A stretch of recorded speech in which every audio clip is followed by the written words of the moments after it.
સુરતની કે જ્યાં સુરતનો મોરા ભાગોળ રોડ પાણીમાં ગરકાવ થયો છે। કમર સુધી પાણી ભરાતા લોકોને હાલાકી ભોગવવાનો વારો આવ્યો છે। મોરા ભાગળ રોડ જે છે તે પાણીમાં ગરકાવ થયો છે। લોકોને હાલાકી પડી રહી છે। પાણી ભરાતા સ્કૂલ બસ પણ ફસાઈ હતી। અનેક વાહનો પાણીમાં ગરકાવ થઈ ગયા છે। અનેક વાહનો રસ્તામાં બંધ પડી રહ્યા છે। દર વર્ષે આ વિસ્તારમાં પાણી ભરાવાની સમસ્યા તેમની તેમ જોવા મળી રહી છે, કારણ કે વરસાદ આવે છે અને આ વિસ્તાર જે આખો પાણીમાં ગરકાવ થાય છે। જોઈ શકાય છે કે સ્કૂલ બસ છે તે પણ પાણીમાં ગરકાવ થઈ છે। અનેક વાહનોને ભારે હાલાકી ભોગવવાનો વારો આવ્યો છે। વધુ વિગતો સાથે મનીષ પરમાર જોડાઈ ગયા છે। જે મનીષ, સુરતમાં જે તે વરસાદ જેને લઈને અનેક વાહનો અટવાયા છે, જેમાં એક સ્કૂલ બસ પણ ફસાઈ।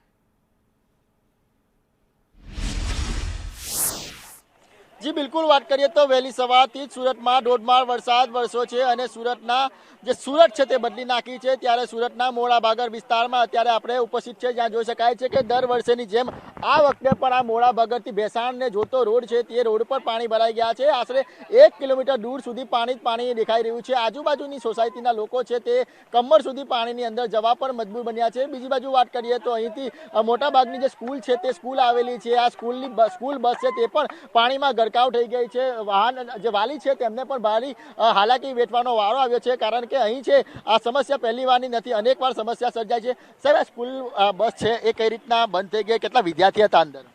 લગભગ 40-50 વિદ્યાર્થી હતા ને બસ ત્યાંથી પહેલા અમે એમને કીધું કે ફૂલ પાણી છે, તો પણ ડ્રાઈવરે હિંમત કરીને આગળ જવા દીધું। પછી બસ વચ્ચે બંધ થઈ ગઈ બસ ને બધી છોકરાઓને પછી ઉચકીને બહાર મોકલાવ્યા ને પોતપોતાના વાલીઓ આવીને લઈ ગયા। કેટલી ઉંમર હશે છોકરાઓની? કઈ રીતના બહાર કાઢ્યા? છોકરાઓની ઉંમર 10-12 વર્ષ, 15 વર્ષ, બસ વધારે એનાથી વધારે છોકરા મોટા નહીં હતા।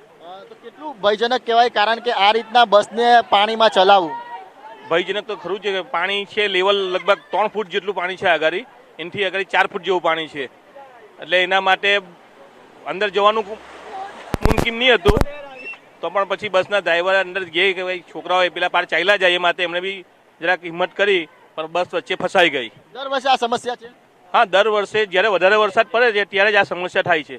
બિલકુલ, તો જોઈ શકાય છે કે આ મોડાભાગળ વિસ્તાર છે, જ્યાં ભેસાણ રોડને જો વિસ્તાર છે, અહીં નજીકમાં આ ગુરુકૃપા સ્કૂલ પણ આવેલી છે। સ્કૂલના વિદ્યાર્થીઓ છે તેને રજા આપી દેવામાં આવી છે, પરંતુ જે રીતના સુરત શહેરમાં ધોધમાર વરસાદ વરસ્યો છે ત્યારે સુરતની જે સુરત છે તે બદલી નાખી છે। એટલે સુરત શહેરમાં જે રીતના વરસાદે મહાનગરપાલિકાની પોલ ખોલી નાખી છે, અનેક જગ્યા પર જે કહેવાય કે પાણી ભરાવાની સમસ્યા સર્જાય છે। એ સુરતનો વેદોદ વિસ્તાર હોય, મોડાભાગળ વિસ્તાર હોય, અરાજન વિસ્તાર હોય કે રાંદેર વિસ્તાર હોય, આ તમામ જગ્યા પર અત્યારે પાણી ભરાવાની સમસ્યા છે તે જોવા મળી રહી છે। અત્યારે તો વરસાદે વિરામ લીધો છે, પરંતુ પાણી છે તે ઓસરવાનું નામ નથી લઈ રહ્યું। ત્યારે અહીં જે વાલી છે તેની સાથે વાત કરીશું। ભાઈ, ક્યાં લઈને જતા હતા? કઈ રીતે પાણી ભરાઈ ગયું? પગ હમું પાણી ભરાયું છે ને લઈને આ બાજુ લઈને આવતા હતા અમે।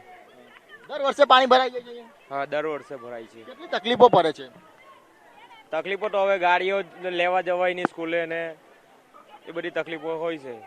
બિલકુલ, તો જોઈ શકાય છે કે આ વરસાદની અંદર જે કેટલી બાઇકો છે અને ગાડીઓ છે તે પણ બગડી ગઈ છે। વાહન ચાલકોને ભારે નુકસાની વેઠવાનો વારો આવ્યો છે। આ જે રોડ રસ્તા છે, જાણે કે કોઈ નદી હોય એ પ્રમાણેના દ્રશ્યો છે તે જોવા મળી રહ્યા છે।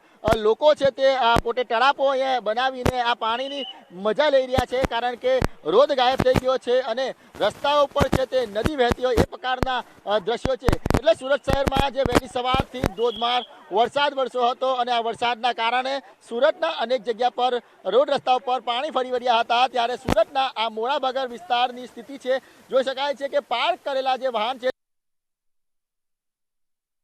કમર સુધી પાણીમાં વિદ્યાર્થીઓનું રેસ્ક્યુ કરવામાં આવ્યું, કારણ કે પાણી ભરાઈ ગયા। સ્કૂલ બસ પણ ફસાઈ હતી, અનેક વાહન ચાલકો ફસાણા છે, ઘૂંટણ સમા સુધી પાણી ભરાણા છે। જોઈ શકાય છે કે પાણીમાંથી લોકો પસાર થઈ રહ્યા છે।